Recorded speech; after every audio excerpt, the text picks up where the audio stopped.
Welcome to the 2013 USA Ultimate US Open Championships presented by USA Ultimate. It is hot, it is humid, and a perfect haven for Ultimate here in Raleigh, North Carolina, along with two-time Wake Forest captain Evan Lepler, Mike Cousins, as we watch Odyssée of Montreal against the Polar Bears from San Francisco.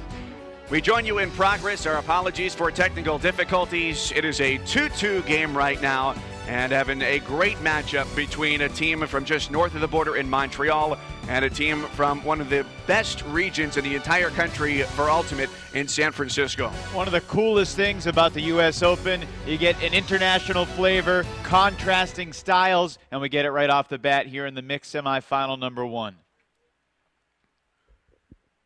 So we are at 2-2 right now. Scoring back and forth here to open the game, and not very many turns so far by either side, although there's the first turnover for Polar Bears. Yeah, Odyssée got the disc first, so a break here would get the Canadian team back on serve. Now these two teams played earlier today. 15-10, Polar Bears won. And the San Francisco Polar Bears becoming the top seed into the semifinals because of a shocking upset result this morning. Ambiguous Gray from Washington, D.C. defeating Mischief, another San Francisco team. Mischief had the clear way to that top spot. But Polar Bears, now the number 1 seed, taking on the 4th seed, Odyssée, the only international team to get into semis. Polar Bears in at 6-1, and Odyssée at 4-3. Right now, Nicolas Brochu, one of their big throwers with the disc, right off the restart.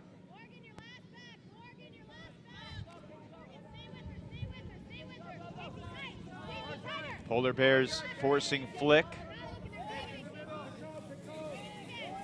Pick called. Odyssée, a much more methodical team. That's sort of the Canadian style. They want to work it up the field. They do have the athletes to shoot it deep, but this Polar Bears team, that's where they thrive. In the air, the deep shot all weekend long. Players like their captain, Greg Marliev, 6'4.5", Ben Hubbard, AJ Shankar has been huge deep as well. And from before the game, talking with Odyssée captain, one of their captains, Jean-Lévis Champagne, he said, in comparison of styles, it's that their style of play is a much more patient and shorter passing game. A little more conservative. Right there, for example, looked like it had a deep shot. Now they'll take it, and it's the defense from the Polar Bears that stands tall. AJ Shankar with the D along the near sideline, so it's back to the Polar Bears with basically the full length of the field to go. AJ Shankar has had such a huge tournament, leading the team in goals, right up near the top in assists. And Shankar looking deep, a layout, but no score down in the end zone. Looking for Morgan Paulson, a strong throw, and contested by Julie Bola. Nice floaty shot and a great bid here coming from Paulson. That close. That's just off the edge of her fingertips. And this is a turf that's tough to lay out on. It is, and that's one of the tougher bids when you're near the back of the end zone. You have to think about not only catching the disc, but keeping that back foot in. Here's another turnover. First 4 points of this game had just 1 combined turnover. We're tied at 2. We've had a bunch of turns this point. Tommy Lee to the far side for Shankar. Right on the doorstep, and he gets the score going in for Daniel Naruo, his 13 goals last year and 14 assists as the Polar Bears went on to win the U.S. Open in the mixed division, and he puts them in front 3-2. Well, both these teams have a championship pedigree. Polar Bears, the U.S. Open champions last year, came in second at Club Nationals. This Montreal team won the Canadian Mixed Division Championship last year. Shankar, just a good all-around player. We've seen him go up high, but calm presence around the goal line. Took the sure thing, an easy backhand for the score. So here's what we're looking at in the mixed division. It's the Polar Bears and Odyssée for a trip to the finals. And on the other side, you have a 4 and a 3 seed. You may be asking, where's number 1? Well, Blackbird, the national champs from last year, the number 1 seed coming in, but they had some roster fluctuation. They use this tournament more of an experimental process, never really got their full mojo together, and hence they're not in the semis. Odyssée enters the top 4. Captain Greg Marliov for Polar Bear. 5 goals already this weekend for him, and a 3-2 game, and the pole is off from Polar Bears to Odyssée. These two teams, Mike, really are very similar. Both have been around for a few years. Both had a lot of success early. You know, a lot of transplants from other teams came together to try to create an elite team. Champagne, the captain for Odyssée, unable to come up with that. He's been a huge figure in the Montreal Ultimate scene for a long time. He loses the hat and nearly gets the goal. You could tell that in his eyes as he was going to run that down, that he knew he probably wasn't going to get it, but tried for the layout anyway right across the goal line. You never want to give up on the disc. You never know when the disc might float, just that little extra nanosecond that you need to get your fingertip on it. Paige Kircher controls across the middle to Anchi So, one of the co-captains of this Polar Bears team. Looking toward the end zone, they've got the score. Ben Hubbard is in, just off a very successful college season at UC Davis. Part of that UC Davis Dogs team that took down Wisconsin in the quarterfinals in Madison. He's huge, 6'4", 6'5", good speed, good coordination. And you can tell with the height difference there, he's obviously got a bigger stride than Reynald Namor, who's trailing right behind him. Well, he should. He's a guy who didn't play a ton of sports in high school. He was cut from his JV soccer team, he told me, but found Ultimate, loved the game, and really was a key threat on Davis's O-line. Just graduated from the college scene, and he's got a pretty elite mixed team to play on now, too.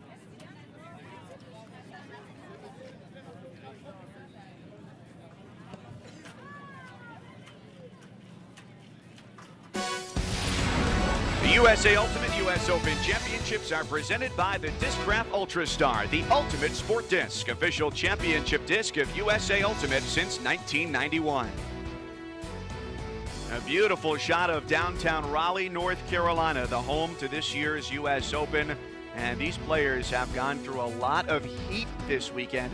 Just from us walking around on the fields, we're not running, we're not moving, we're still sweating. I can only imagine that hydration is going to be a big part of the games this weekend. And here on Saturday and Sunday, this tournament depth becomes a factor. You know, some teams brought 15, 16 players. Other teams have their full 26, 27 player armies.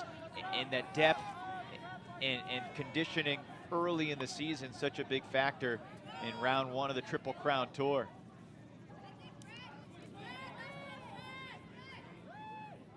And Moores to the near sideline. That's an Odyssée turn, so Polar Bears get it back off the 5th turnover by Odyssée. And so far for the Polar Bears, who lead by 2, 50% of their scores have been on hucks. And here's another one downfield. And that's to Kevin Cox, who gets it on the sideline. So now 3 out of their 5 scores coming on deep throws downfield. Yeah, very confident. They've got good targets. Kevin Cox, the San Diego State product, wide open to the end zone. This is just great transition offense. Get the disc into the hands of someone who likes to chuck it deep downfield, and nothing that Odyssée could do. You know, an interesting dynamic between these two teams. Odyssée had their tryouts back in February, indoor in Canada. This Polar Bears team still coming together, but obviously playing well to start the semifinal. As we join you here for our beginning coverage of the U.S. Open, here's what you need to know about Ultimate 7-on-7, 1st to 15 wins. Halftime comes when the first team scores 8.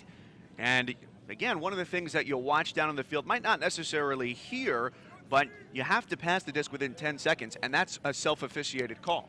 The mark on the disc counts the stall. There are 4 observers on the field. If there's a dispute, the observers will settle the discussion. And most of the Canadian players do speak English. There are a few that don't, and we've seen in a tournament like this, sometimes the bilingual player who's not involved with a play needs to leave their position on the field and come be a mediator, which is a really interesting dynamic to see in this game that is so much about spirit and you know, working things out on your own and creating fair play.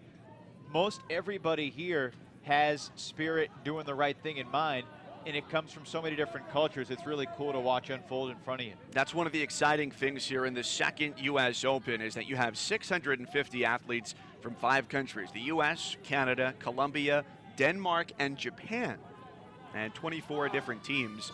So there is a lot of different languages being spoken. To the end zone for Odyssée, and Nicolas Brochu, the 33-year-old, brings that one in and brings it back to a 2-score game, with Odyssée down 5-3. Brochu considered one of their bigger throwers, but this time he found space. A nice flick huck from one of the co-captains, Christian Matthew, and wide open to the end zone for the score. I want to go back to the point that you were talking about before, is that Odyssée held their tryouts earlier, started a little bit earlier this year. They're in February. Now, from teams that we talked to, whether it's in Minnesota and their snow hasn't cleared off maybe until the end of May or mid-May, for them, when they're starting their season, they can't go outside in Montreal. They've got to start playing inside, so they're very used to a turf surface. Well, it's funny how some of the greatest ultimate hotbeds in the world are in cold weather locations. You know, you look at the college game, Wisconsin, Carleton, Minnesota, teams from Boston and the Northeast are always very strong.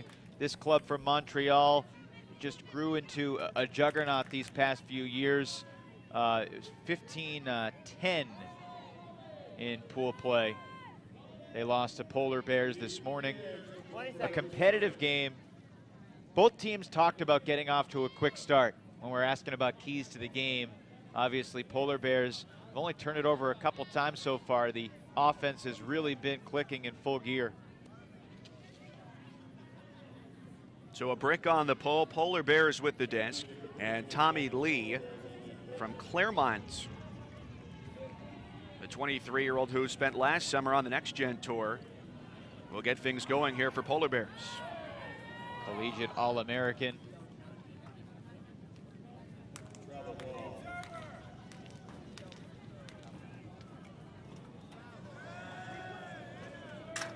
Now here's where we see a part of that conversation where Pierre-Paul Maillet talks to the foul. They go to the observer and no foul. The disc will go forward into the hands of Paulson. Anytime you're ready. Both these teams, Mike, are really balanced. You know, they have 1 or 2 guys that will be their go-to guys on big points, but over the course of the tournament, both captains have talked about the importance of spreading the wealth, not only to keep everybody fresh, but this is a tournament about development. They're trying to win championships. Odyssée wants to win the CUC Canadian Championships in mid-August. Got to wait all the way till October for the USA Club Nationals coming up in Frisco, Texas. Shankar over the middle with the disc, and now they work it to the near side for Lee. Flick huck downfield. Full-on sprint and a layout, but no score as Shankar tried to run that down. Well, we've seen a couple of times now on the other side with Jean Levy, Champagne, and now here with Shankar. They might not necessarily have a play on it, but they're still going to go full bore for the disc. Shankar just made about a 50-yard deep cut, and he really turned on the jets. He is deceptively fast, and he nearly got that disc that when it was first left the thrower's hand, didn't think he had any chance for it.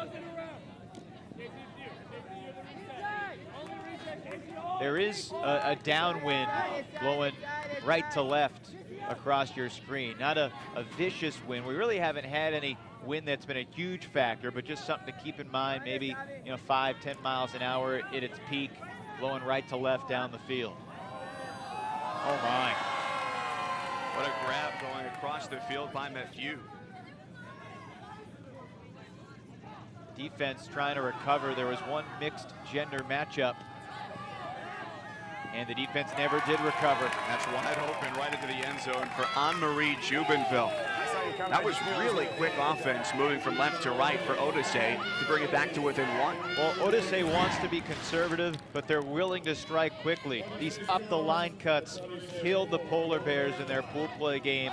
Talking with Greg Marliov the San Francisco Polar Bears captain. He said we need to do a better job containing those upline slash cuts. Language. Obviously, in the transition game right there, really tough to contain. That's one of the staple cuts from a Canadian team. Having played against some of them in the past, you expect to see those upline cuts. They fake for the dump, jolt up line, really, really tough to stop. Jean-Levi Champagne, one of their captains. No, I heard something very different. Now, he told us before about some of the linguistical advantages that they have on their side, which is particularly interesting considering a lot of them, or all of them, do speak French. Polar Bears 6-1 coming through pool play. Their only loss to Mischief. And then earlier today, that 15-10 win over Odyssée. And really, you think, well, is there an advantage to having seen them earlier in the day? That's pretty much neutral because now they know what each other wants to do. Yeah, well, everybody plays everybody in this round robin, 7 pool play games. The top 4 get into the semifinals. You know, it is interesting that they played just a few hours ago here in Raleigh, but don't think it's too much of a factor. And again, this mixed division has just been wide open. You know, the #1 seed Blackbird really struggled and finished 3-4. Different teams have lost to different teams, and much more so than the women's side and the men's side. There's really no favorite at all in the mixed division. Nothing would be shocking in terms of any of these 4 semifinalists coming home with the U.S. Open trophy.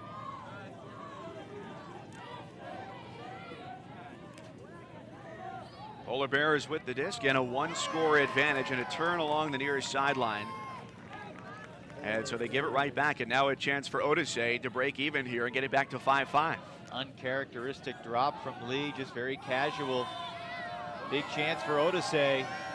At the back of the end zone, one hand with the right hand, Gustavo Castaño for the score, and it's 5-5. Castaño, a really interesting player. He's one of the top coaches in Canada, named the National Coach of the Year. He led the male junior team in Quebec to 2nd place at Canadian Youth Championships. Nice job tiptoeing the back of the end zone with a very tall Josh Wardle chasing him from behind. And this ties it 5-5. Now the Canadians still down a break, but right back in it, scoring 2 straight points. And a 3-0 run for Odyssée. Castaño, an interesting player, because of course you have a lot of French names on the roster being from Quebec, but Castaño lives in Canada now, originally from Colombia, moved there 8 years ago. And obviously a great ultimate scene in Colombia. Last night here in Raleigh, we had the Team USA World Games team, scrimmage Team Colombia. A really fun game to watch, tremendous spirit, just outrageous athleticism from both teams. USA ended up winning. And it's been a busy weekend for a lot of the Team USA players, many that are playing with their club teams here at the US Open. And they're coming out to practice in the morning before they go play. Players from Revolver and Fury and Riot and Ironside, and, you know, yeah, they had practice yesterday around 8 in the morning. Some of them had 3 pool play games during the day, and then the international scrimmage last night against one of the best teams in the world in Team Colombia. You have 1 minute. 1 minute. So out of a timeout taken by Polar Bears, a 5-5 game. Odyssée to pull the Polar Bears. You have a hand if you're ready. Winner of this game will get the winner of Dragon Thrust, a Minneapolis team, and Mischief, another San Francisco club. That's going to be a very interesting game. Both those teams went 5-2 in pool play. Mischief, as we said earlier, was in line to be the top seed in the semifinals, and we expected to have Polar Bears against Dragon Thrust, which was a great game from yesterday. That was maybe the best game that we've seen so far through pool play. 16-15 double game point with a cap on. Both teams had chances. One team was up 5-0. It was Dragon Thrust who led Polar Bears 5-0, and just this resilient club from San Francisco never gave up and came all the way back to win it. Here's another deep shot. Lee with a flick that hangs, Oh my. and Polar Bears get the score. That was a beautiful forehand throw from Tommy Lee to the end zone. And a great catch from Daniel Naruo. Played collegiately at LPC in California. He didn't have position. Not a great job there by Philippe Tivierge of Odyssée. He had the clear path to the disc, and it looked like he lost track of it in the air. Not sure if he lost it in the sun or he was trying to guard the man more than go for the disc. There's a fine line in those types of situations. You want to use your body to create space, but the most important thing is reading the disc and figuring out where it's going to fall, and where it's going to fall at the apex of where you can jump, because you want to go up and get it. And you could tell that Naruo certainly read that better, even than the helps ID that was coming over for Odyssée. So now a 6-5 Polar Bears lead, 2 points shy of taking half here in the mixed division semifinal, game number 1. And later on today, we'll be bringing you semifinal action from the women's side and both semifinals on the men's side.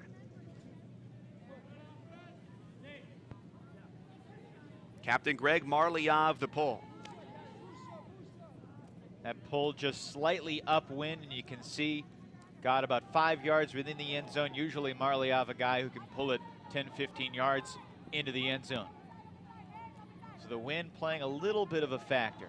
Not really impacting too many throws in terms of the wobble, but certainly there's a downwind, upwind. That's another nice upline cut. Camaret up ahead to DeMoore, and a save along the middle of the field. That's a big grab there from Isabel Oscar.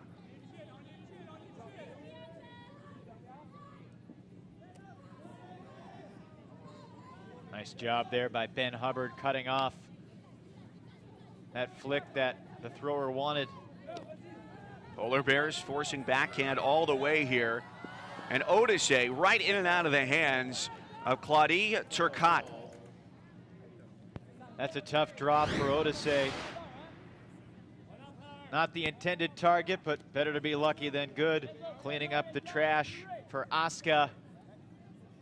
And then just a big drop. They got the open side right to the front corner and couldn't put it away, but a foul was called, it looks like, on the throw. The disc still in the hands of Oscar.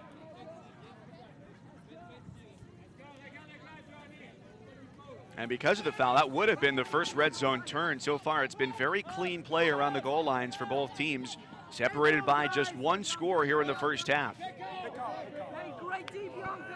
Well, usually to get to the semifinals of a pro flight tournament like this, you need to be conservative around the goal line. Value every possession that you have. You start getting careless and miss your chances, and the other team will just stomp on you. You're playing clubs that are so good and so experienced. Even if these club teams, Polar Bears and Odyssée, haven't been around, most of these players have been playing for upwards of 10, 15 years, especially the Canadian team that ties it once again. Camaret goes in for Claudie Turcotte, and Odyssée evens at 6-6. So off of a near turn, they end up converting. Coming into this game, I was confident that it would be closer than 15-10 when these two teams played earlier, and so far it looks that way. You know, just part of the fact is because this is the second game these two teams have played, and Odyssée has been practicing longer. We mentioned they had their tryouts back in February. Odyssée competed in the Boston Invite in June, came in second place. They had 4 goals going into that Boston Invite. We'll talk about those in a second. This is a great tournament. In the first year of the Triple Crown Tour, the second ever U.S. Open, last year in Colorado, and here in Raleigh, North Carolina this year, a very diverse field from 5 different countries around the world, set up by USA Ultimate, and this is the highest level of competition for Ultimate in the U.S. And when you watch these games, you watch pool play, the semis, the finals tomorrow, you really get a grasp on that, because we were in Madison, Wisconsin over Memorial Day weekend for the college championships. The greatest plays from the college championships here can seemingly be average plays at this level. And it's been fun to see the U.S. Open blossom now in its second year. Just an international showcase. You know, people here on the East Coast, North Carolina natives, getting a chance to come out and see teams from Japan, teams from Canada, teams from Denmark, teams from Colombia, the national team, all in one spot. And the best part about the U.S. Open, it is truly a gathering of the ultimate world. Great layout D. Yolan Cabot with the layout D there to give it back to Odyssée on the turn at midfield. We've enjoyed timeout call. We've enjoyed some great speakers the past few days talking about the current state of Ultimate, the future of Ultimate, from the business side, from the practice side, from the training side, from every angle. It has been truly a treasure to be able to be a part of this weekend. You know, talking about Odyssée, second place in the Boston Invite, a very prestigious early season club tournament, and their goals were to, you know, familiarize themselves with some strategies of what other teams were running, to become more satisfied gradually with their own performance. And then lastly, they wanted to have fun and be selfless. But, you know, these men, a lot of former players from Mephisto that won national titles on the men's side in Canada, women former members of Nova, and some of the best players from the men's and the women's have come together to play mixed. It's a common thing in Ultimate, the club level. The mixed division is getting better and better every single year. San Francisco Polar Bears, created in 2010, have enjoyed a bunch of championships right off the bat. They form a team, win it all. They think, oh, this must be pretty easy. U.S. Open champs last year, but Blackbird knocked them off in Florida at Club Nationals last year. That's certainly something that they want to get back. Most of these American teams have talked about, we want to be playing our best Ultimate in October. But at the same time, we're competitors. We want to win here in Raleigh. Disc on the ground in the end zone after a huck toward the near goal line. And last year in the U.S. Open for Polar Bears, a 15-10 win over Slow White out of Boston. 6-6 right now off the turn, back to Polar Bears looking to take the lead. Odyssée just missed a chance to get it back on serve. 6-6, but Odyssée received to start the game. They'll send it off. They'll pull to start the second half when we get there. Another big turnover. This is a huge chance for Odyssée.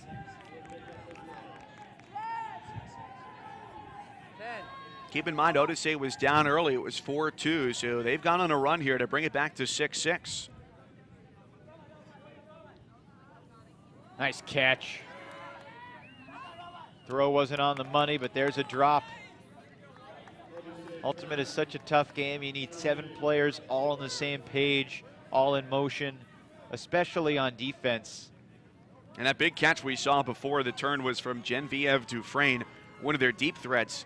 As a female at 5'10", she's an experienced player, 35 years old. That's someone who can be a big asset for them. Not only is she crafty and smart, but she has the size and the skill to complement it. She's the total package.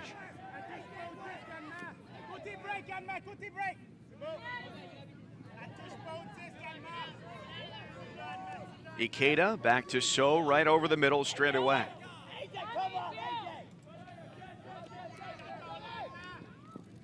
And they go in on the goal line, finding Shankar, 7-6.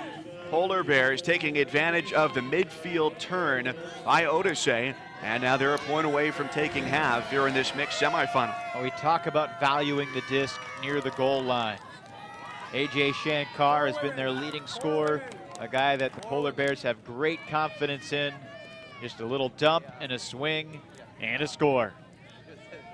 And so inside the brick mark so far today, what we'll call the red zone, Polar Bears have converted 100%. Second goal for Shankar and his 19th of this weekend. 33 years old. He did not play as an undergrad. Started playing Ultimate at grad school at Cal. Cal men and Cal women programs, both some of the best on the West Coast. 20 for a hand.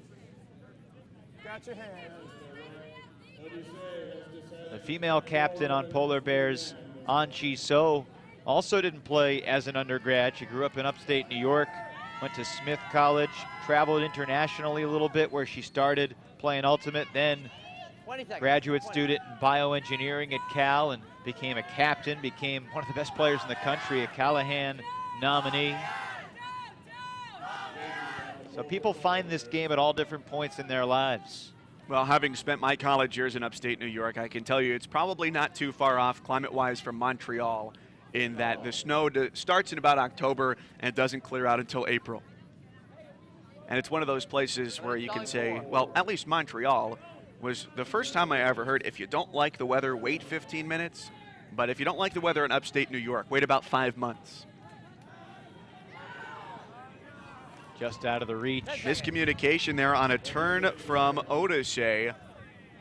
Once again, back-to-back turns by the team from Montreal. And now a chance for Polar Bears to take half, but a strong D right over the middle coming through. Philippe Camaret knocking it away. Kevin Cox did not run through the disc as hard as he needed to there.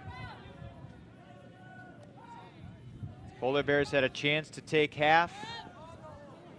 Now in the red zone to get to 7-all. And a layout score for Odyssée. Nice grab there toward the sideline as they find Veronique Ellison to make it 7-7. Ellison's been huge around the end zone. Had the assist on the first goal and then a big-time layout. Sacrificing your body for the sake of the team, and we're tied 7-all. That might leave you with a little bit of rug burn, but certainly worth the dive. It never hurts as much when you catch the disc. Now Odyssée 4 for 4 within the red zone. Until the next day, then it hurts just as much.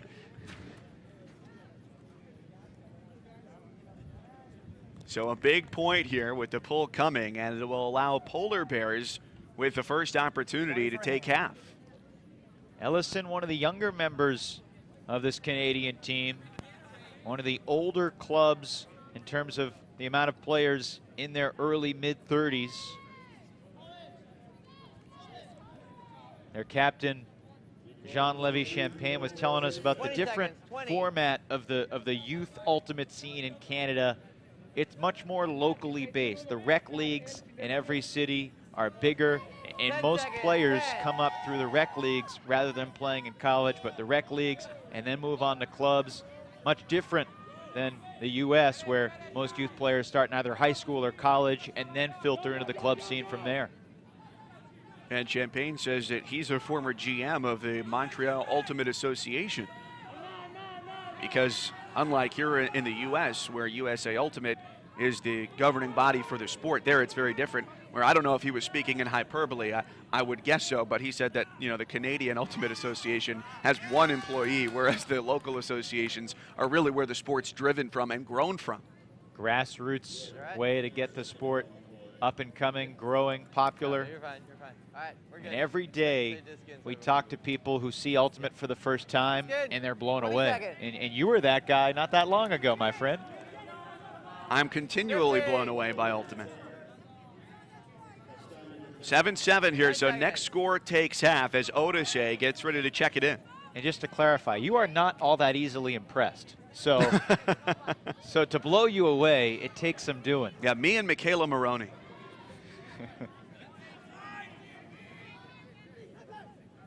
If Odyssey scores here, it's right back on serve at half. And a short field here for the team from Montreal. Over the top. Right in and out of the hands of Nicolas Brochu. And a foul call. It looked like Brochu had it and then perhaps got drilled from behind. We have the luxury of instant replay. Lee over the back, and it looked like a foul. This is probably going to go to the observer. He's saying no foul. He hit the disc first, and there was no second effort. Tough call against the Canadian team. Hold up, injury timeout. Excuse me? When was the injury? He's calling it now, so nope. Well, yeah, I know you disagree with the call. I know you disagree with the call. Somebody's gonna just. He just called injury.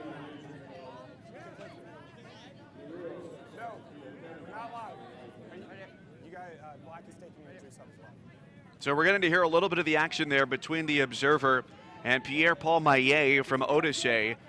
Now, one note that we didn't get to before, the only times you can sub are after a score and after an injury timeout. It looked like the injury timeout there was disallowed.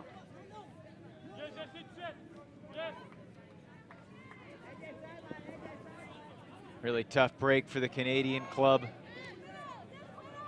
Now we'll see if Polar Bears can capitalize.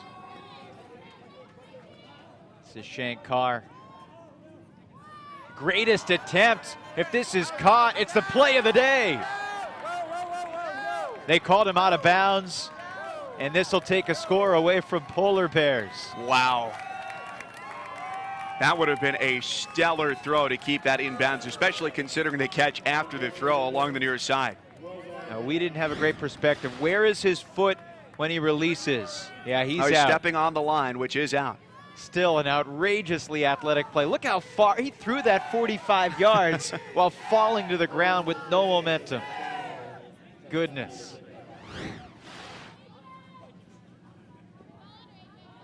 So Odyssée once again with a short field. Last time a turn when they picked it up around midfield, and now just inside the brick mark. And it's Genevieve Dufresne with the disc. What a point. At 7-7, no less. Coming in, stalling 0.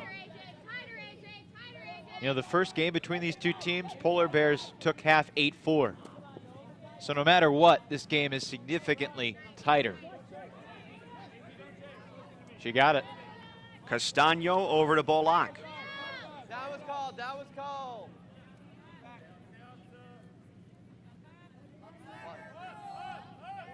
This comes back. This is here. No matter what, it's got to go there. I think this is about whether the disc was up or down. If the Polar Bears said it was down. Anyone coming to us? Play's going to restart with a check. They call it down back there. Right. Yeah. Hey, disc is I think she got down. her fingers underneath that. I think she did Up. too. It's going to be here at 0. So Bolak, marked by Morgan Paulson. All right, let's go. This would be a big comeback to take half here for Odyssée, which at one point was down 4-2 and then 5-2 here in the first half. Jump disc and a strong D along the near sideline, knocked away by Casey Akita. Akita's a heck of a player, nearly the greatest before, and here the layout D, and now the deep shot. And that falls loose. Contact there. Pierre-Paul Maillet for Odyssée, along with Kevin Cox of the Polar Bears. Okay, injury called. Does anybody in dark want to sub? Play on. Wait. Guys. And it looks like they worked it out themselves without going to the observer, no call. Does Dark need a sub? And there was certainly contact, but very similar to the play at the end zone at the other end. So injury called, and it looks like number 11 for the Polar Bears, Clay Miller, on and off the sideline. Yeah, and it's Akita who goes to the bench. He's had a rough point, throwing his body around a good bit. 5, 3. When you're throwing a greatest, you don't have nearly as much time to catch yourself when you're falling. So you're really giving your body up in a whole totally different way. That's how you jam your shoulder. And again, there are only 2 times when you can substitute rather in the game of Ultimate, is either after a score or on an injury timeout. So that's what brings Clay Miller into the game here, replacing Akita for the Polar Bears. Turns about even here in the first half, reflective of our 7-7 score. And the next goal takes half here in this mixed semifinal here at the U.S. Open. The defense is really ratcheted up in the middle to latter portions of this half. You know, early on the offenses were very, very smooth, but teams are starting to take some more risks. Yeah, 3 of the first 5 scores for the Polar Bears came on hucks. Coming in, stalling 6.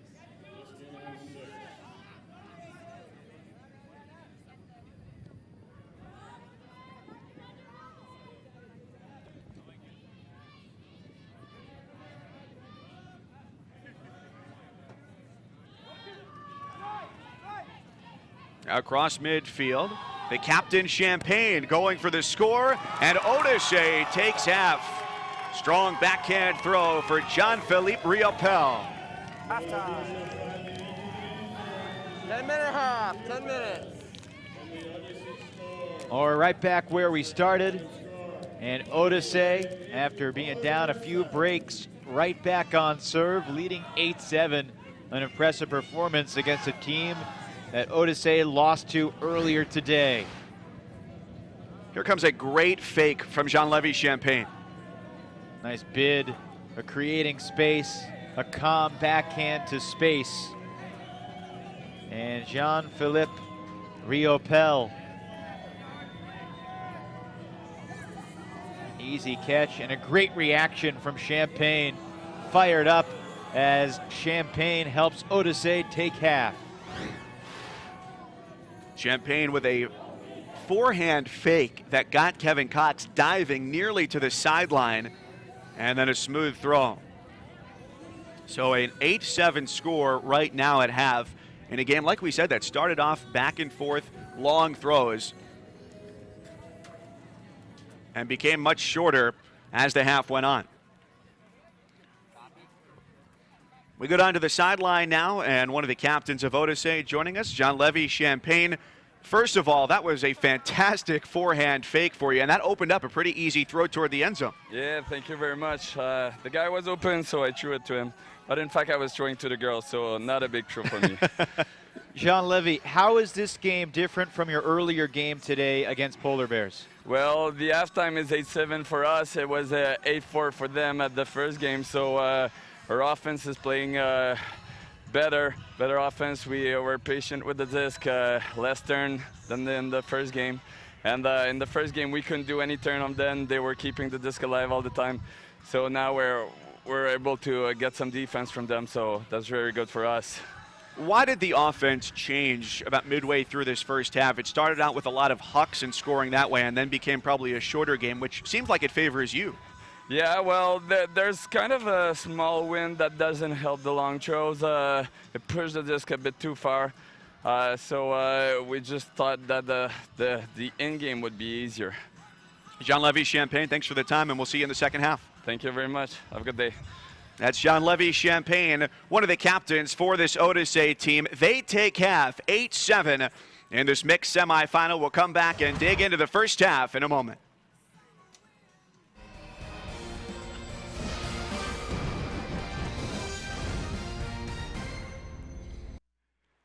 (8-7) our score here at the half in the mixed semifinal game number 1 between Odyssée of Montreal and the Polar Bears of San Francisco.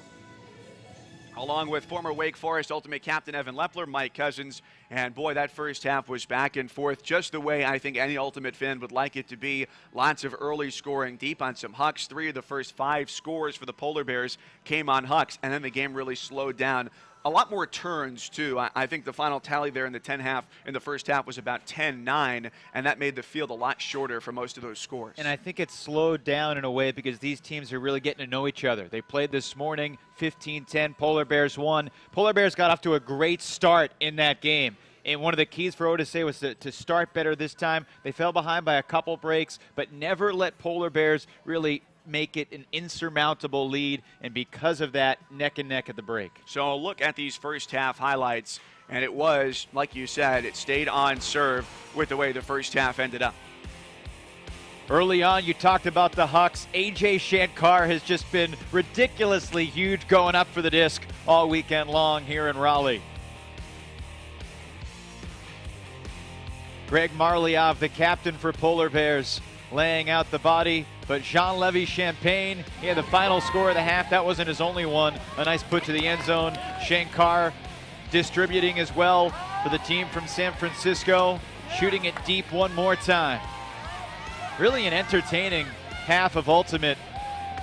When teams were able to take advantage of transition opportunities, they scored pretty consistently. But when the defense tightened up, that's when things became a little muddled, and that's perhaps when Odyssée had the advantage in the short game. Castano, a great job tiptoeing the back of the end zone. And what we see for the most part Now here's a contested score, but a lot of those scores come with no contest on the defensive side where the defender is seemingly left in the dust. Well, that's a product of the transition game. You know, transition defense is so difficult in part because as an offensive player, you're frustrated that you just turned it over. So you have that just split-second mental lapse, and when you have that lapse, your defender, who becomes the offensive player, is gone, and that's how Odyssée took half, 8-7. Of that first half, was there any particular play or score that impressed you most? Castaño's near the back of the end zone was really tough. You know, as a player, it's so difficult when the disc is up high and you're near the back of the end zone. You're thinking about, when am I going to jump? You're thinking about the two defenders closing in on you. And then you're also thinking about getting that first point of contact down before the goal line, because if you don't catch that, it's obviously a turnover. And in games like this, when there aren't that many mistakes, you need to capitalize on your chances. If you have a chance to score in the end zone, you better make it count. And he was at a height disadvantage there, too, making that score even more impressive for Castaño. So here at the half in Raleigh, North Carolina, in our mixed semifinal, game number 1, Odyssée of Montreal with the lead over the Polar Bears of San Francisco on a sizzling hot afternoon.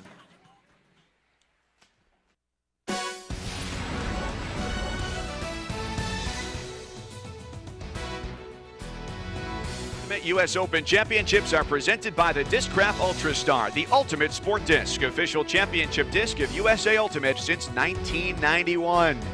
We are back on a beautiful Saturday afternoon in Raleigh, North Carolina. Clear skies, a little bit of rain earlier. It was about maybe 3 minutes of heavy rain, but that has cleared up and made for very comfortable playing conditions, minus a little bit of heat and humidity. We'll get down to the sideline and chat with one of the co-captains of the Polar Bears, An-Chi So. Polar Bears down 8-7 here at half. So, An-Chi, what do you think that your club needs to do here in this second half to make it a comeback and pick up a win? Well, I actually think we just need to calm down a little bit on offense. We're forcing a couple of things that we don't need to. But if you've been looking at the scores from previous games, we've come back from much worse. So I think we have it in us to actually win this game. An-Chi, wanted to ask you about your offensive distribution. Sure. I know you can keep it balanced, but A.J. Shankar has been such a weapon for you this weekend. Absolutely. He's been great. Actually, not everyone, unfortunately, was able to make it out to the tournament this weekend. But, I mean, the players that we have, we've been grinding. We do a lot of track workouts, and we try to be in shape and work as hard as we can. We try to use our legs to score and beat the other teams that way. So. What was the biggest difference between the first half of your first game against Odyssée and this one? I actually think that they came out much flatter in the first game, and they're playing a lot better. It's difficult to play the same team 2 times in a row. I don't think we've ever done it before. But it's not to say that we can't, and I think we have it in us to win. An-Chi, thank you very much. Absolutely. Thanks so much. That's An-Chi So, one of the co-captains of the Polar Bears. And there is A.J. Shankar, who has been a scoring machine this weekend. 19 goals for him this weekend, and some strong layouts as well in the first half from him. Double-digit assists, too. He's not just a go-getter. He can distribute. Very, very close in this first half, as the statistics will bear out. 8-7, the most important score. Right on serve, though, a virtual tie, because Polar Bears will receive the disc to start the second half. The heat's not stopping anybody from being happy. Paige Kircher, former UC Davis player, along the sideline, clearly very excited for this second half to get underway. I want to go back to the point that An-Chi So made just a moment ago there. Right about, she said it's very difficult to play the same team 2 times in a row. What do you make of that? It just doesn't happen very often in Ultimate. You know, you play pool play games on a Saturday of a tournament, and then it's configured that, you know, you might see a team from your pool again in the finals, but to see them in the semifinals, and it just so worked out that the final pool play game in this mixed round robin was Polar Bears versus Odyssée, and I think that's an advantage for the team that didn't win the first game, because they're, you know, fired up to prove that was a little bit of a fluke. And An-Chi admitted, chatting with Greg Marliov, the other captain, before the game, he thought that Odyssée came out a little flat in that first game too, and expected them to be better in this rematch. That hangs high and falls for nobody. With the Polar Bears a chance to score on their first possession, Tommy Lee was the intended target. Both these guys trying to get it at the highest point and just out of the reach. So Lee back on D, picks up Jan Bouchard. And now, going deep downfield, Odyssée finds Hugo Lefrancois. Got to wait for the rest of the squad to catch up just inside the brick mark. You know, in a basketball sense, that was sort of the secondary break. It wasn't a clear transition play, but Odyssée still went quickly and didn't wait for Polar Bears to get the defense set, and it leads to a score to Geneviève Dufresne. So Odyssée took half, and now they go up 9-7 after the initial turn from Polar Bears. That final point of the first half was just so huge because now Odyssée back on serve and now up a break.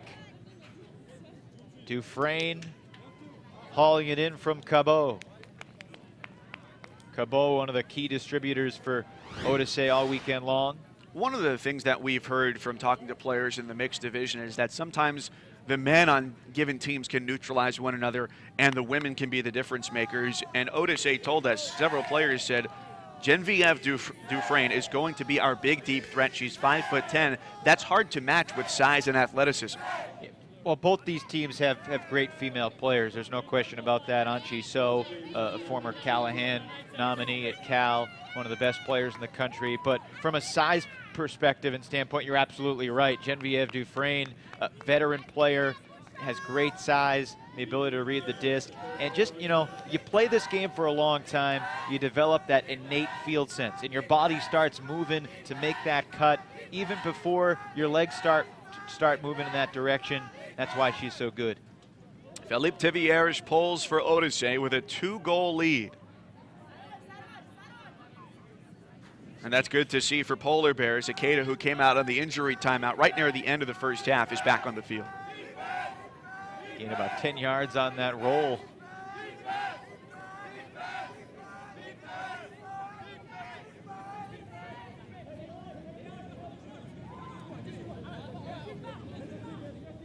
Good offensive flow here from the Polar Bears, running a basic horizontal stack. 3 handlers back, 4 cutters, and a turnover, just a little misconnection between Akeda and Kirkland. This is the point where Polar Bears really needs to dig down on D. And Odyssée is going to give Polar Bears a chance to regroup. Timeout was called by the Montreal club. They're thinking, if we can set up this play right here to take a 10-7 lead. You know, they scored 10 points, losing 15-10 when they saw this team earlier today. They have really turned the tables. That's what a veteran team can do. And let's suppose they do somehow go up 10-7. Anchi So says, you know what, we're not worried about that.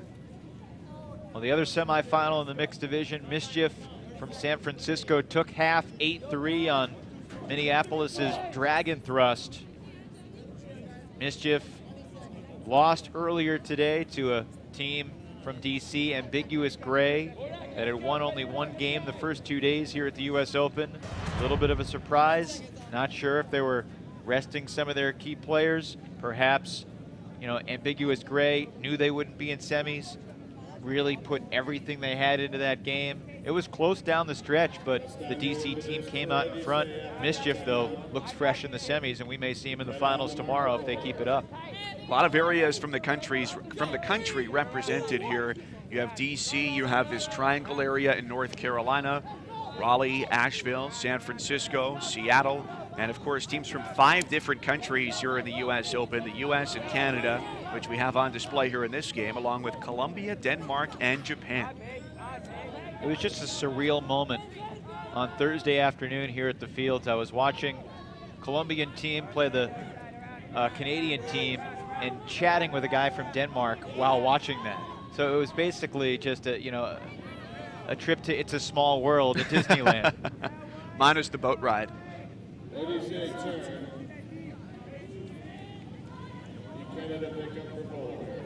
And I think that's what they're missing at Disney. They need more ultimate at Disneyland. We're working on it. Integrated into everything. We're working on it. Huck to the end zone for Polar Bears, and they turn it right around, going to Daniel Naruo in the end zone. All of a sudden, a one-score game. So Odyssey unable to convert the early advantage, and it's 9-8. Another deep shot. The handler catches in rhythm. And for a guy who's confident in his throws like Ikeda, that's a really easy toss. Sets his feet, gains his balance. Great rotation on this disc. And he knew that he had a wide open target with plenty of space to work in that 20-yard end zone.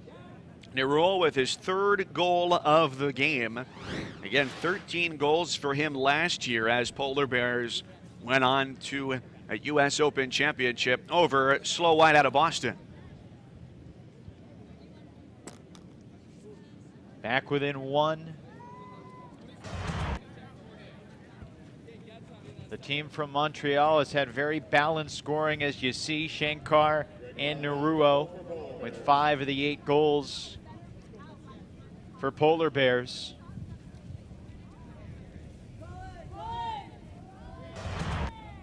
And you have 8 different scorers for those 9 goals for Odyssey.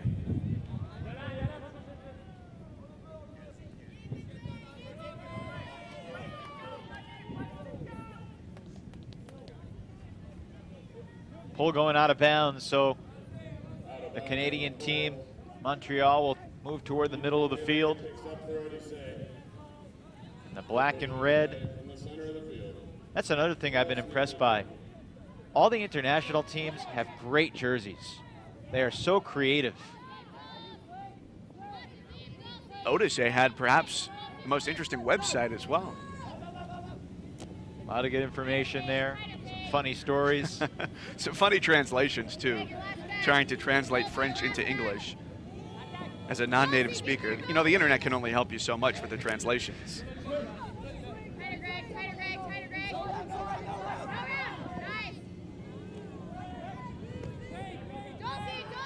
Nice little handler cut just out of the reach of the intended target. Going to the far sideline, looking for Veronique Ellison. That's very deliberate movement through that entire possession for Odyssey, and that's just a little bit too high for her on the layup. Yeah, the throw needed just a little bit more touch and float. A little too much velocity. He had room to work with to that near sideline. Not a lot of room, but a little bit.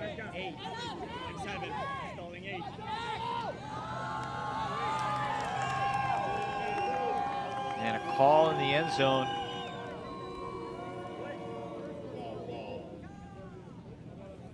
You might get to listen to the observers here.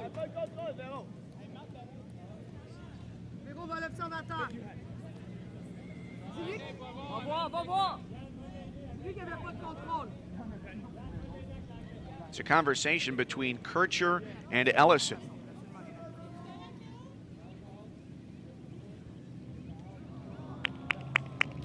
Foul call stands.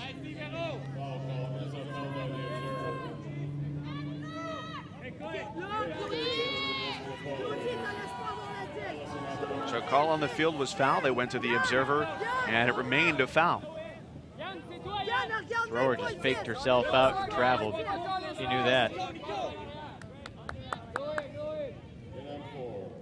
Mrs. Kircher getting it in for Polar Bears. They're down 9-7. The team from San Francisco trailing the team from Montreal. And it was 5-2 at one point, right? So a 7-2 run for Odyssey after Polar Bears got off to that quick start. This is a Polar Bears team that has come from behind this weekend. Their game against Dragon Thrust, they were down 5-0 before coming back to win it double universe. 16-15, the last game of the day on Friday. That was a fantastic game with a great spirit circle afterward, too. Yeah, they're very, very familiar with each other, as are a lot of these elite mixed teams. There's a nice deep shot from Marliov. He brings it in and now looks for his teammates to catch up as San Francisco tries to pull back to within one. Looks like Marliov calls a foul on Champagne. The two captains the two creators of these teams. Yeah, if I don't hear the fast count.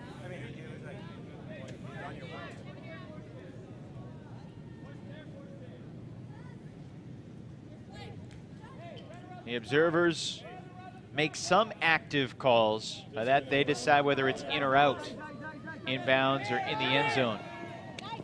And they go for the score, finding Kevin Cox. Back to within one. Now back to that foul there. It sounded like, just from hearing the last snippet of the conversation with Champaign, was that it was a fast count that was called right off the bat. May have been a stalling violation, and that may have been the dispute more than contact. Either way, the disc stayed with the offense, and a nice quick throw for the score, and we're tied at 9s.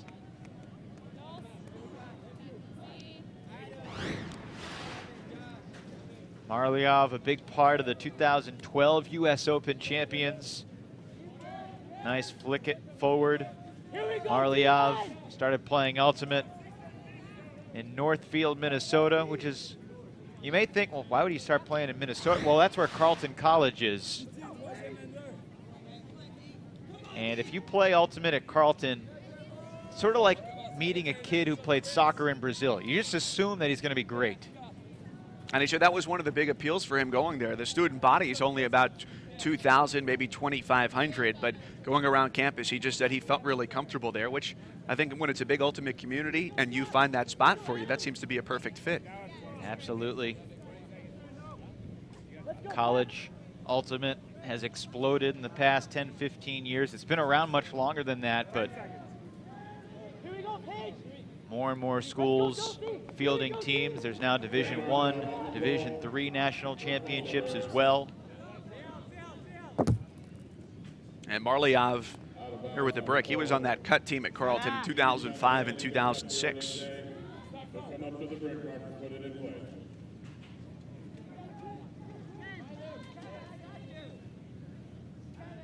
So tied 9-9.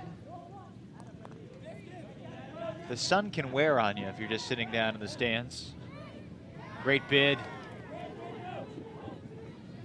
Layout from Matthew keeps it with Odyssée.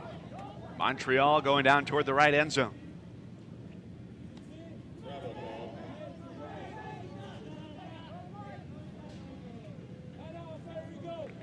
Julie Tremblay with the disc. The entire roster, everybody else flew. She drove the 14 hours from Montreal to get here to Raleigh. And her throw toward the end zone is a goal.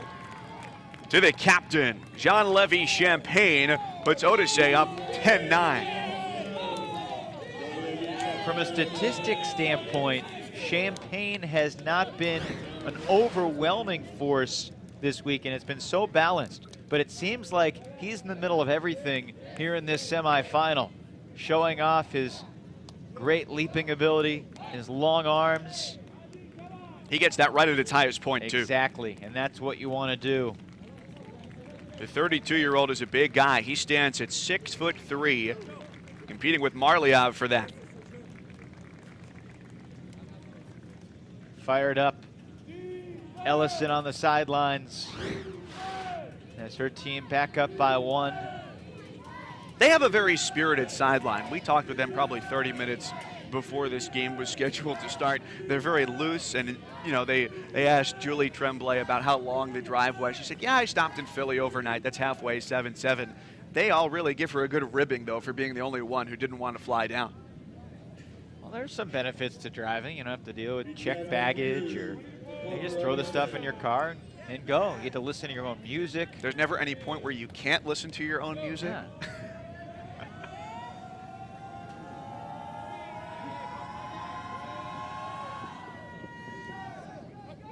So a 1-goal lead here for Montreal. Polar Bears with the disc, going left to right.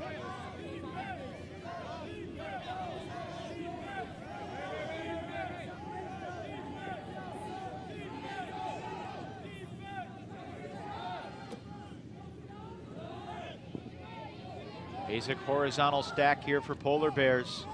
Looking for space deep. May have been a foul. Christian Matthew appeared to knock over Daniel Naruo.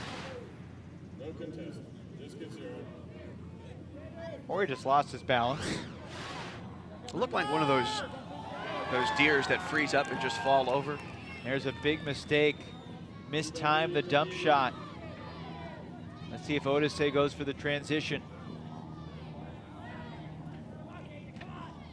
Polar Bears must have talked about their transition defense, because that's what really allowed Odyssée to get back in this game. A few mistakes, a few letdowns after turnovers. Good transition defense here, but still a look for the deep shot and a score. Christian Mathieu pulls it in. Odyssée by 2 on that possession there, and seemingly when they've had those back and forth dumps and then they swing it and get it upfield, it's like they lull the defense to sleep a little bit, and then somebody goes long and there's no deep there to get them. Some of their best attacks have come when handlers in the host stack have taken off deep, and the handler defenders aren't expecting that. Smart alignments from Odyssée, and the team from Montreal back in front. And this is a very strong Canadian team. Last year won the Canadian Nationals in the mixed division. 2 years ago lost by just 1 point. And so their goal is to compete at the highest level here on the U.S. side as well, because they say they play most of their tournaments in the U.S., and when they do play in tournaments in Canada, they really switch it up. So handlers become cutters, cutters become handlers, and it gives themselves an opportunity to have everybody become better players in the process. You go against some of the top club teams in the U.S., you really get to see where you stack up, and clearly Montreal's Odyssée is on the level. And you can tell that they have great distribution among skill sets, because it reflects in their scoring here today. 11 goals, 10 different players have scored. That's remarkable. It's almost like they're trying to get it to a different player every time. Flick Huck deep downfield, and that's well over the head of Ben Hubbard. I love the energy that Odyssée is playing with defensively right now. That layout attempt from Pierre-Paul Maillet, he didn't get the disc, but Polar Bears felt that layout, forced that Huck a little bit. Just a little panic. Another deep cut from the front of the stack. The throw wasn't there, and we've got a call.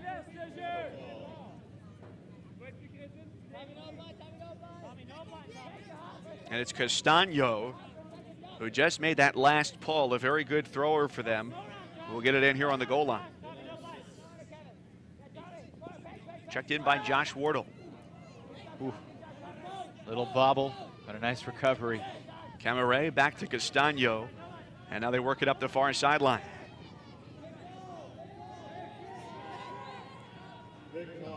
A call was made here, and that's a huge catch to sustain possession, even though it probably won't count. The disc is probably going to go back.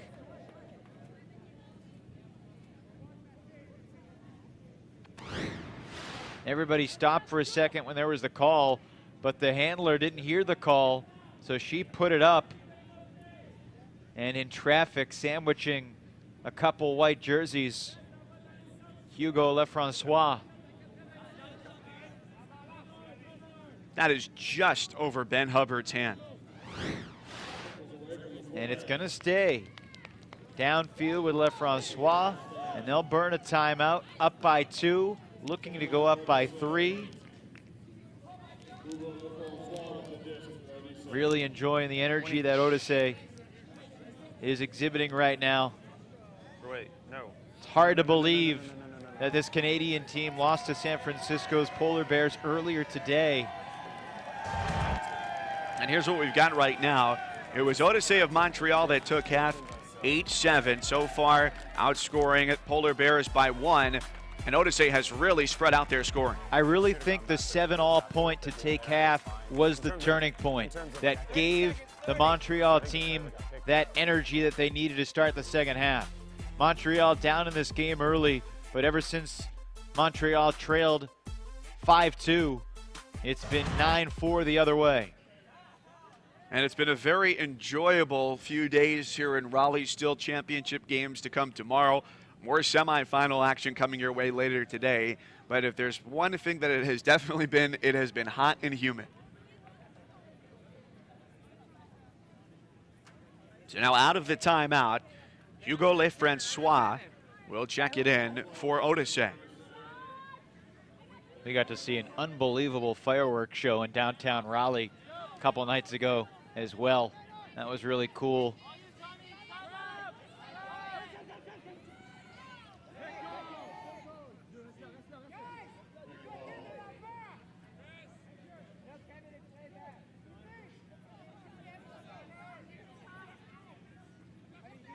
Somebody needs to step up here for Polar Bears defensively. Disc in at stalling 0. Castano toward the far sideline. There's a vert stack in the end zone. Vertical straight stack down the middle of the field. High backhand. Camaret to Tremblay. Good connection. She just broke away from her mark there to put Odyssée up by 3. Patient end zone offense. Good spacing from Odyssée. And a great throw. I think there's a little bit of a fake in how she played that. On the mark there was Paige Kircher, and it was a late break from Tremblay there on a throw that hung up a little bit for her. Well, Camaret just put this to space. Stall count was rising, but the break side is open. You put it to space, and when you play with teams for a while, you get a sense of what's going to happen, and that field sense and that camaraderie brings it together. Odyssée up by 3. Moving toward what we might see tomorrow for the mixed final here at the U.S. Open. Right now, 12 goals for both teams leading their respective semifinal games. Here 12-9, on the other side 12-6. Well, entering this tournament, 3 of the top 4 seeds, 3 of the 4 semifinalists from Club Nationals last October were San Francisco teams. Blackbirds already eliminated. They didn't make it out of pool play into the semis. But we may not get 2 San Francisco teams in the final, which is what many people thought we'd have coming into this weekend. Offsides was called on this pull. Couple warnings with no consequence. You do it again, then you're in trouble, and the other team will get it at midfield. Here in Raleigh, North Carolina, along with 2-time Wake Forest Ultimate Captain Evan Lepler. Mike Cousins, we're glad to have you with us here. Coverage all day coming up. We'll have coverage of the women's semifinal action, both men's semis, and tomorrow, all of the finals, men's, women's, and mixed. And we hope to have you along for all that coverage here. So a 3-goal lead right now for Montreal over San Francisco. Polar Bears disc with AJ Shankar.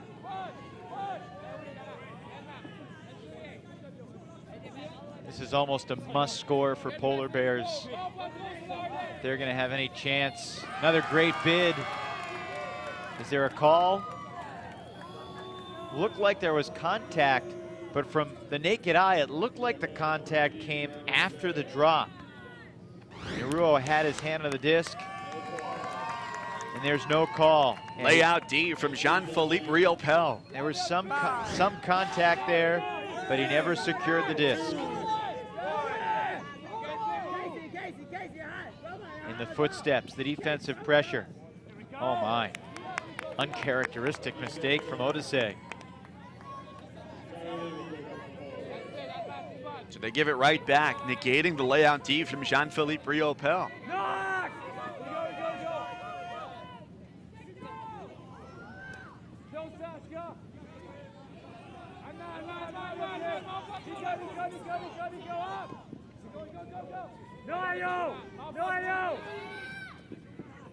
More than likely, the soft cap is going to go on after this point. If Polar Bears score here, it'll probably be game to 14. If the Montreal team scores, it would still be game to 15. There's the hard cap horn. the soft cap horn, excuse me. And so even though there is, as far as the scoring goes, no technical time limit, the game will end at a certain score. The time can dictate what the highest final score can be with that soft cap. Once the soft cap goes on, at the end of the current point that's being played, you'll add 2 to the leading team's score. So again, the soft cap is on. If Montreal scores here and goes up 13-9, it'll be game to 15.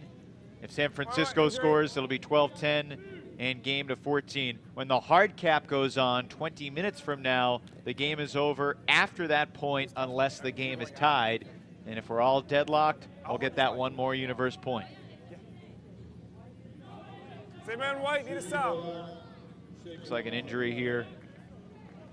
Julie Bolak. Bolak, an international caliber player. She's played at Worlds before when it was in Prague. And they bring Julie Tremblay in off the sideline on the injury timeout for Montreal. They tap play back in.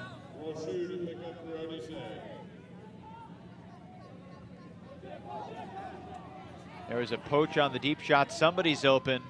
And a high floaty backhand finds that man. And a turnover. That's now back-to-back possessions where a couple uncharacteristic turnovers come for Odyssée, where they really have a chance to try and hammer this game away.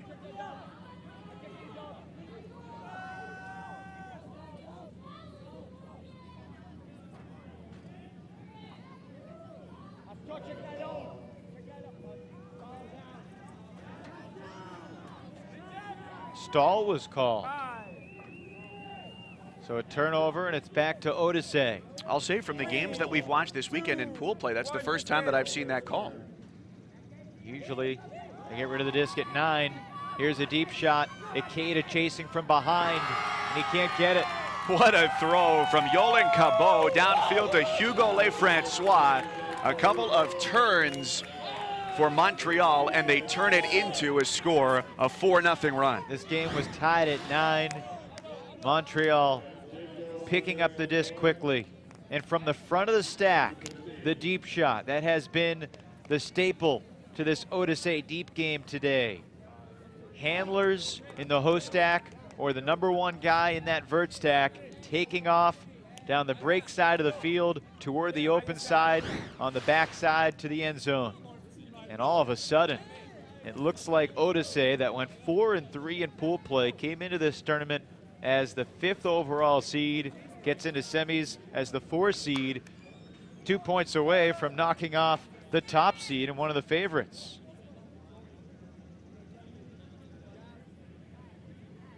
So the soft cap being on after the point that just concluded, so you put it on now, game to 15, you add 2 to the leading team's highest score. 13-9, and again, the distribution continues to be stellar for Montreal's Odyssée, as they've had 12 different players score, as that one was pulled in by Lefrancois. Now what do you think? Do you think the San Francisco team has a 6-1 run in them here? Well, when we talked to Anchi So, one of the captains for Polar Bears at half, she said we've been down in tougher games at bigger deficits before, but on a hot day like this, it'll be really difficult to try and pull out a 6-1 run. With quick movement downfield, a turn for Polar Bears. It seems as though they're trying to get aggressive here, realizing the scoreboard's starting to tip away from them. That was just an uncharacteristic turf. Adam Rady caught it right in rhythm. Great flow, the dump back to Rady, the handler moving forward. He had a wide open flick to the open side, plenty of space, and he could not put it. Oh my. Well, that was not what he wanted to do. And now creating an extremely short field. That's more than halfway in from the brick mark for Polar Bears. His hand must be really sweaty. I mean, that's what the disc just came right out. Josh Wardle picks it up off the turn, throws it right into traffic and gives it right back. He set a pivot foot immediately in the end zone. When you have an interception in the end zone, you can run it to the front of the end zone to the goal line and set your pivot foot, or you can set your pivot foot immediately after either picking up the disc or intercepting it. And there are some strategies. You know, most teams think, well, you take that yardage to the front of the end zone, here's another turnover. But some teams will have plays, you know, try to catch the other group off guard. You can pick it up, you know, 10 yards deep in the end zone, and the other team's not playing defense. You have somebody who can throw it that 80 yards. It's a really effective play. Kevin Cox at the brick mark, far sideline for Kircher. Right to the goal line, not in though. Polar Bears needs this point. Foul called on the throw.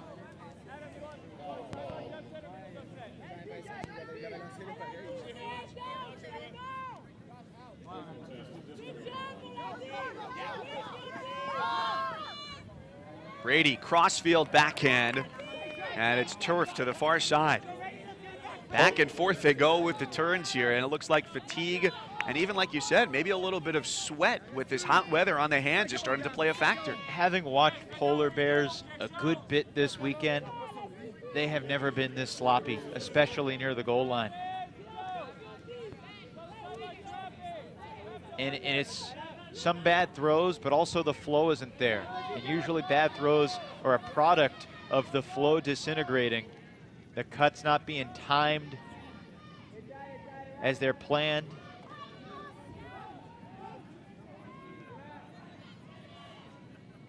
You know, and I noticed so far on this possession as well for Montreal is that every catch has been a clap catch. Everybody's making sure to use two hands here.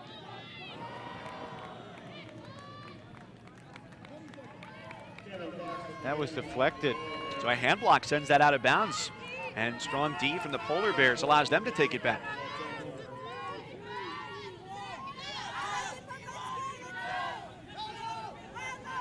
Josh Wardle, the native of England, gets it in.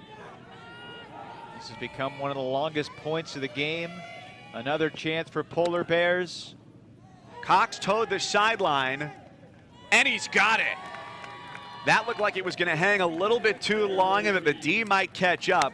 But Cox right along the far sideline keeps Polar Bears in it 13-10. And he's too exhausted to celebrate. I mean, that aside from the 7-all marathon point to take half, this was the longest and the sloppiest, quite frankly, point of this semifinal. The throw didn't bend back like he wanted it to, but it's the first point of contact after possession. And the observer rules that he stops the rotation of the disc with that left foot just inside the line. Wow. Yeah, I think he had both feet too. Dotting the I with that right foot at the end, right there. That's great situational awareness to know where he is. Tivieres has to go jump right over him. Do you think if he turns around there on the D that he's got a chance to maybe get a play on it? I don't know. I'm too busy admiring that footwork. It's like Santonio Holmes in the Super Bowl. Third goal of the game for Kevin Cox. Polar Bears 6-1 in pool play coming into this game, but still down 13-10. Game to 15 here in this mixed semifinal. Foul called. Some inadvertent contact, it looked like. Between Jan Bouchard and Scott Roeder. In white out of UC Irvine for Polar Bears. Oh my. She caught the D. And Kircher going for Roeder. Polar Bears with back-to-back scores. San Francisco within 2. The defense has come alive. They look exhausted, but the energy is back on those last 2 possessions. A great defensive play when Polar Bears needed it. And sometimes teams like to be chilly after securing a D, but not here. I like that gunslinging mentality. And the throw was right on the money. If you put the throw right where it needs to be, like Paige Kircher did, you done the right thing. She made that possession, not only getting the D, keeping it in her hands, and then sending it back downfield. Scott Roeder with a good mark. Helped to force the wobbly throw as well. So from 13-9, it's 13-11. You can see a little bit of a morale boost on that Polar Bears sideline as they get set to pull. But here for Odyssée, keep in mind on their last couple possessions, really uncharacteristic turnovers, throws that seem to be intended for nobody in particular. Yeah, you know, the pressure's ratcheting up. They can taste the championship game of the U.S. Open. Marliov with a pull. This is downwind. Taken by Tremblay, who gets it started to Castano. Another deep cut from the front of the stack. It wasn't there. Out of the vert stack, so the play breaks down to go to the near sideline for one of the co-captains, Jean-Levy Champagne. Champagne taken off. Well, they've had him and Castano go deep as they swing it back and forth here, but haven't tried to go deep for either one of them. Perhaps a good strategy here. One of the things about this Odyssée offense, the handlers and cutters are very interchangeable. And most good teams have that versatility, but there's another mistake. Kevin Cox with the layout D. This could be a one-point game if Polar Bears can punch it in.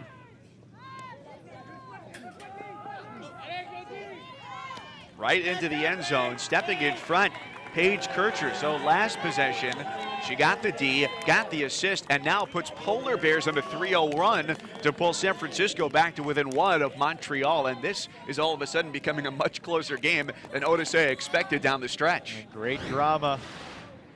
This Polar Bears team, you talked about the fact that they have endured larger deficits than this one today. And a good inside break from Marliov. I was thinking there they were jamming it up the sideline. A dump swing would have helped them out to create some space, but sometimes you can jam it in the end zone, punching it in for the score. Marliov leading the D-line is going to stay out and pull.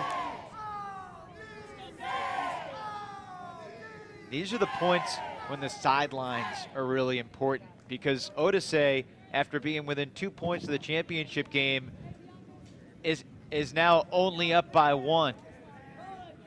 And as they try to fight for a spot in the title game, obviously the team in white has all the momentum. A stuff and a score, and all of a sudden it's 13-all. They start off right in the middle of the field with Nicholas Brochu, one of their big throwers. That's where they want to have the disc. Last possession, they were playing short. Now a forehand huck downfield, looking toward the end zone. One-handed, right-handed grab. Oh, what a layout there in the end zone for Veronique Ellison. And that's going to go back, a travel call down the other end. Let's see if they go to the observer.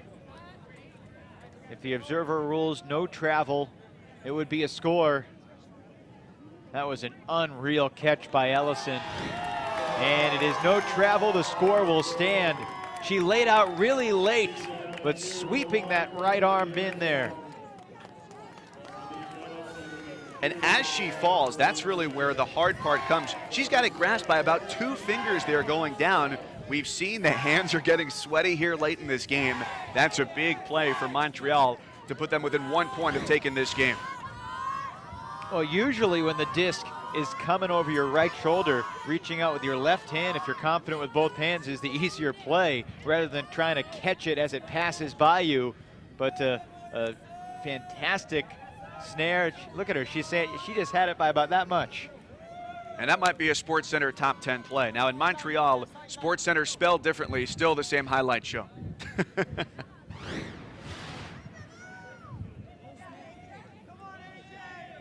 SC Top 10 nominee for Montreal's Odyssée, Veronique Ellison. And that's her second layout score of the day. And it brings up a game point and squelches the 3-zip run from the Polar Bears.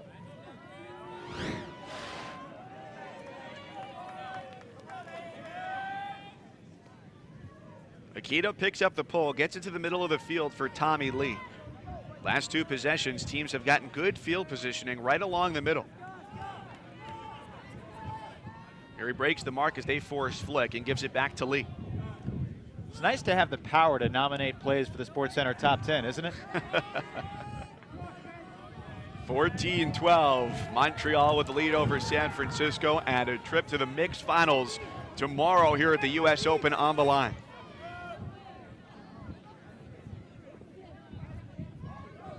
Polar Bears has the O-line in there just trying to hold serve. That's up. The score gets it back within 1.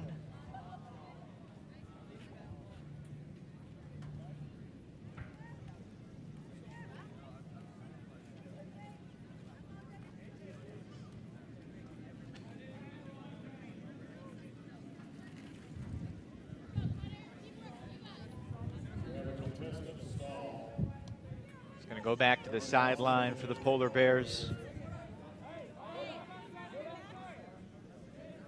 Greg Marliov and Anchi So, the captains. By the way, they're also engaged and getting married in November. Here in the mixed game, you see certainly a lot of couples. A Polar Bears huck to the end zone. That's an easy grab. Morgan Paulson, the 23-year-old, broke away from the defense off the restart. And for a Polar Bears score.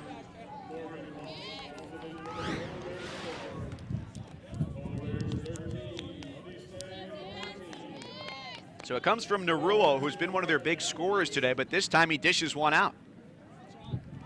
Well-timed flick over the top of the defender. This game within 1. Odyssée will receive a chance to hold serve and advance to the finals, where they would see another San Francisco team in mischief. Dragon thrust over Minneapolis from Minneapolis looked very, very strong, but mischief even better in the semis.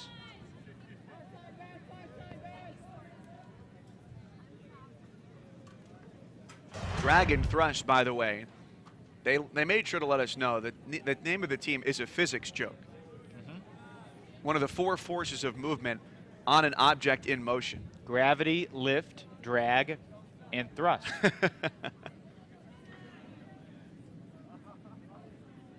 And perhaps a lot taken out of them from their pool play game yesterday against Polar Bears. That was hotly contested down the stretch. Became very physical, too. It did.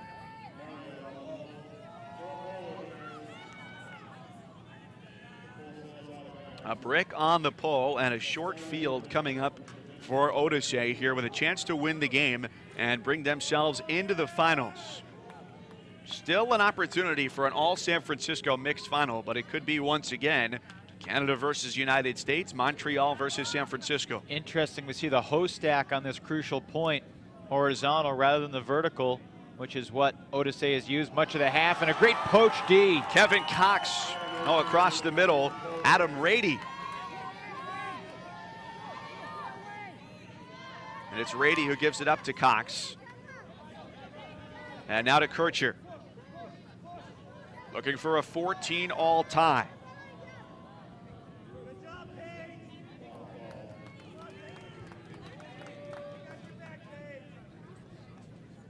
Conversation between Tremblay and Kircher.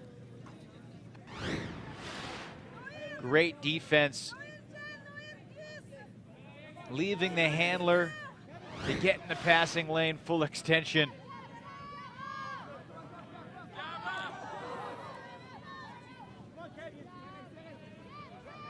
Clay Miller, first time we've called his name today. Greg Marliov, the captain, on the doorstep. Forehand, deed away. Now who made this call? Was it on the throw or on the catch? There was a TMF called a team misconduct foul. Apparently an intentional foul call, according to the observers. Let's see. Can we tell? Did he hold him back? I don't know. Maybe it was before we got there. But it will be Rady's disc on the goal line with a chance to punch it in and tie this at 14s. Rady with a foot in the end zone.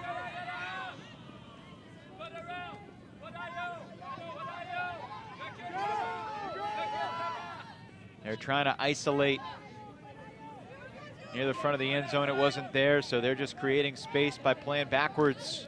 Back to the brick mark. Cox with the disc. toward the far part of the end zone, looking for Bianca Sievers. That's a crucial turnover there because it was a chance to tie the game. Miscommunication. You work on end zone offense so much. I'm sure Polar Bears will be tighter with that end zone O come October. But right now, could prove to be a costly mistake here at the Open. Another chance for Odyssey. The hard cap is going on, but it doesn't make a difference. Hard cap is on after this point. If Polar Bears score, we're tied. We play the one more. This game is coming down to the wire, as close as it could be. This one goes to 15, and it's Tremblay right at the goal line. Full length of the field to go. Oh my. Chance for a Callahan. Pulled in by Clay Miller, but a foul call. On the throw. Wow. That's about as dangerous as you can get there back on the goal line. You don't see Callahans too often. A great leaping play by Miller. Miller versus Monfette. But the foul on the throw, and Canada keeps the disc. And that's Kircher marching Tremblay when it comes back in.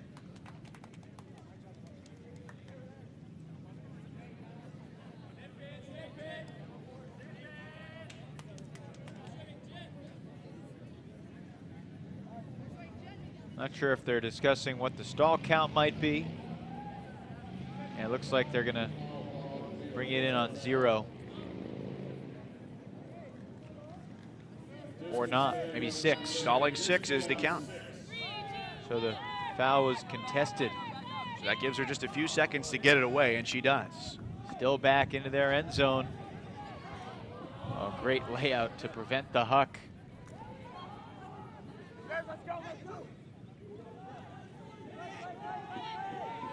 That's something you get a lot of at the elite levels, laying out on the mark. You think of laying out just something you do to get the disc or maybe create a D, but laying out on the mark, just giving up your body sometimes multiple times on one stall count. Or sometimes there it can be a calculated decision. You think about the situation with a soccer goalie on a penalty kick. That goalie is going to try and go one way or the other. Might be wrong, might be right, but sometimes it could lead to a big play. This is still game point for Odyssey. And their ethos coming into this game was, let's work it up the field. They've gotten away from that a little bit. They had some success with the deep shot. Not full field, but 30, 40 yard, half field.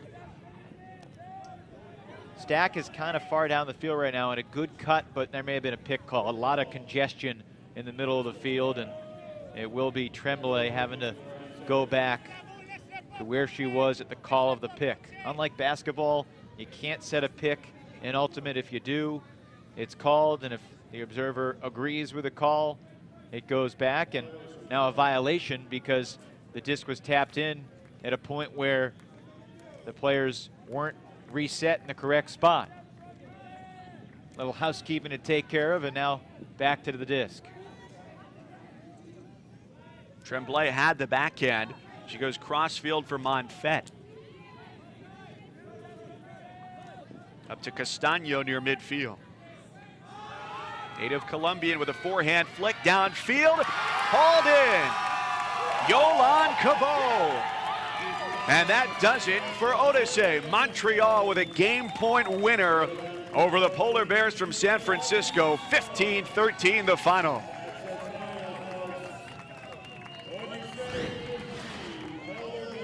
Well, the best thing about this throw was how much it floated. A flick to space. He saw that Cabot was open. And the first thought was, oh my, he might have to lay out for this. And one of the nice things about the disc is that it just floats up there for you. Great touch from Castano, and an upset in this rematch from earlier today. Odyssée over Polar Bears, and we will have one international team in a championship game on Sunday here at the U.S. Open. Odyssée came into this game at 4-3 through pool play. Polar Bears 6-1. Their only loss was to Mischief, which will take on Odyssée from Montreal in the finals.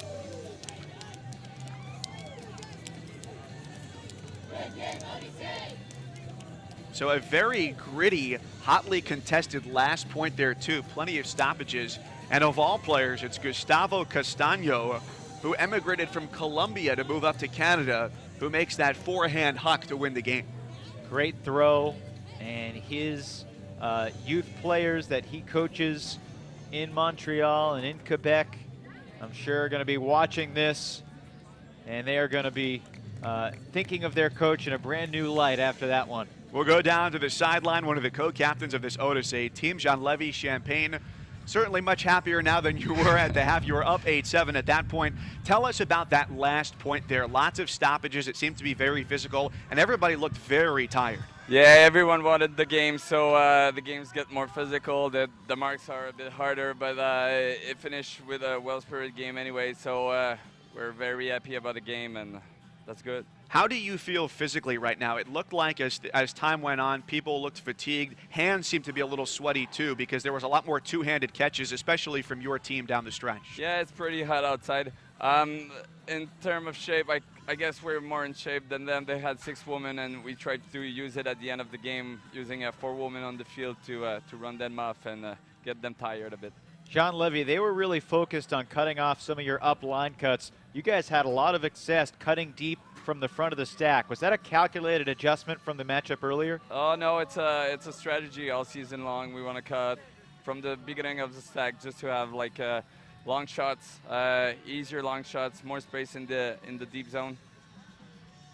Well, Jean-Levy, thank you very much. Congratulations, and get your rest for tomorrow. Thank you very much. Have a good day. That's Jean-Levy Champagne, one of the captains of this Odyssée team from Montreal. So they pick up a 15-13 win here. Again, just 4-3 coming out of pool play, and they will take on Mischief, which had given Polar Bears its only loss through pool play, and Mischief with a very handy win over Dragon Thrust from Minneapolis. And if you're not familiar with Ultimate, you may say, well, there were 2 teams from San Francisco in the semifinals. The SF doesn't stand for semifinal, stands for San Francisco. There are actually 3 teams from the Bay Area in the mixed division that could have been here, but Blackbird didn't make it to semis. Polar Bears doesn't make it to finals. Mischief, the final Bay Area team standing, and it'll be from north of the border, Odyssée, led by Jean-Levy Champagne.